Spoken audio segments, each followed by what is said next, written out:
Mr. Grigsby said that there was not enough work to keep Jack on.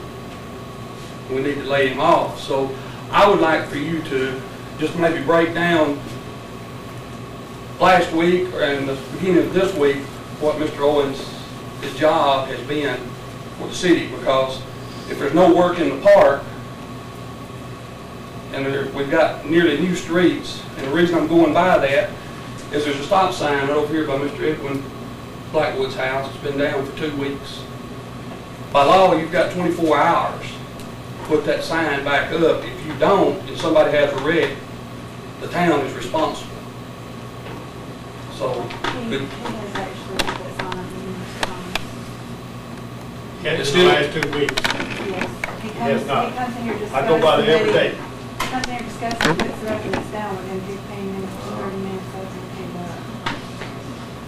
Well, I know the times that I've been by there and through there, the sign is down, which that's still, you know, it's still a responsibility of the town, and the town falls under a liability after 24 hours for that. I just know that's what he's came here and said, that he's actually going over, putting it up and it's back down. And he thinks Go over and move that sign. The grass be dead, it would have been laid there too long. But my previous question is, could you kind of update us on what his daily activity is, Larry? Well, no, I can't right now, but I've been putting about 80 or 90 hours a week in my shop, and I just had that time to actually be over here with what I do. I really just couldn't tell you on a daily basis for the last few weeks what it has been doing. Well, is there, who is the supervisor? I mean, who supervises him? Well, he is the supervisor of the park. Supervisor got a boss. And the work, he's just more of a lead man. He call a supervisor if you want to. But his duties are to keep the park clean and the roads clean, anything that's on it. In the summertime, mow the grass, right away. And also, another big part of his job is his number one job is to be sure that unless he has something that has to be done immediately with the roads, it's easy to assist in the water and sewer. And that's another question. Well, that's true. So, really, his primary is to be sure that we do not get behind on service calls on the water and sewer. We've always had, I say always, I say 90% of the time it's a yes to that. We've had 3 people that do water and sewer and work orders, maintenance, and whatever. So that is part of his job. Well, wouldn't that fall under a liability for the town for him to do that, being that he signed a sign-off on workman's comp several years ago, and they restricted him on this stuff. So if we put him out there, would that not be a liability to the town? Not according to the people in the workman's comp. Okay. I did check with them on that. Okay. They said if we hired him, they had to cut him. Appreciate it.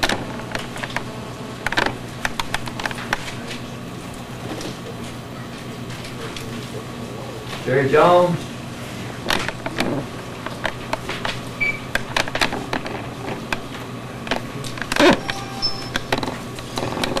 First, I'd like to start with welcoming you to Cleveland.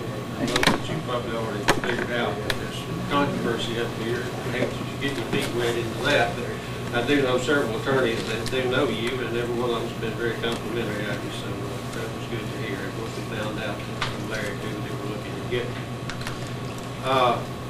On to mine was on procedures, and I hit on this before, and I've got to go back to it. On February the 9th, 2009, a motion was made by Mike Evans and seconded by David Grigsby to suspend the rules for immediate consideration of Resolution 200902 All yes, the motion passed. The motion was made by David Grigsby and seconded by Mike Evans to accept the purchasing policy by resolution 2009-02 to get a policy in place to amend the later at a later date if needed. All yes, motion passed.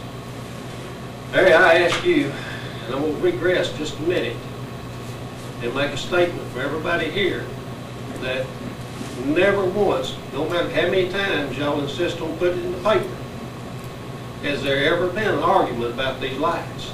I like the lights. The argument all along has been about procedure. Everybody wants to make it into something that it doesn't have anything to do to because it sounds good. But that's not the truth. The truth lays right here in the municipal code, or in the town of Cleveland, Alabama purchasing policy. Item K, purchase $500 to a limit required by the Code of Alabama, which is the $7,500, I believe it is, bid law. Made only after quotations are received from at least 3 responsible suppliers.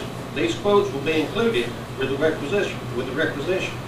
If a purchase is a sole source purchase, comments shall be included in the purchasing system requisition to justify the purchase from one vendor only. Exceptions to this requirement may be granted by purchasing agent for those purchases excluded from competitive bid in state law and for the following reasons. Now it's going to list a bunch of them. I'm not going to read them all. It also goes down here in number L. Purchases shall not be divided into parts for the purpose of avoiding solicitation of bids, quotes, or bids. I ask you to authorize the purchase of the lights, or the material to put them up, which is over that $500.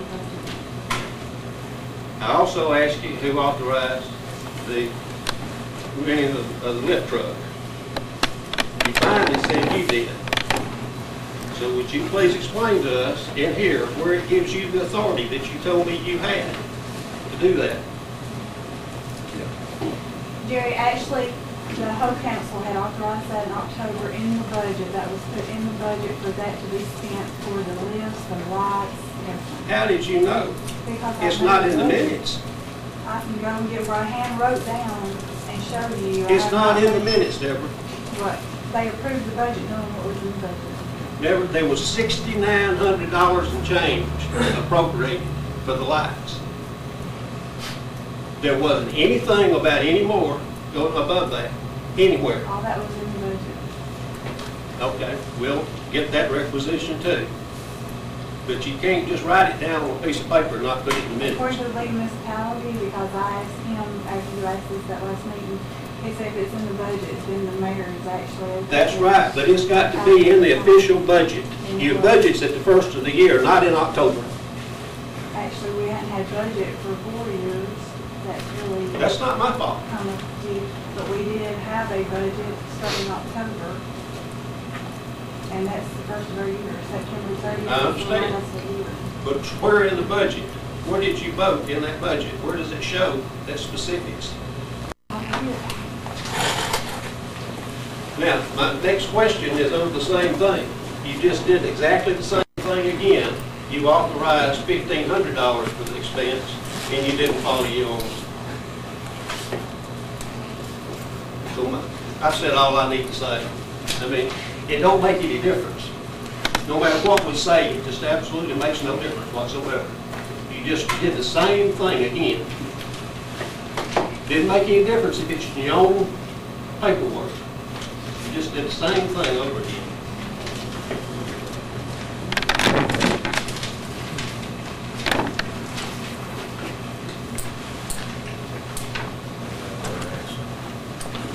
Hired gentlemen, here tonight.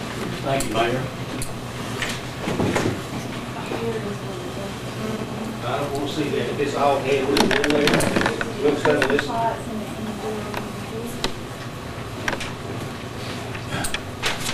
Y'all, I've had eye surgery, so don't think I'm standing up here on drugs or nothing.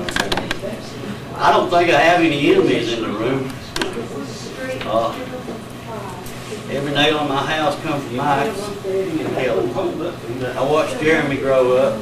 I'm here about tonight. We're in trouble, you know, and all this that's going on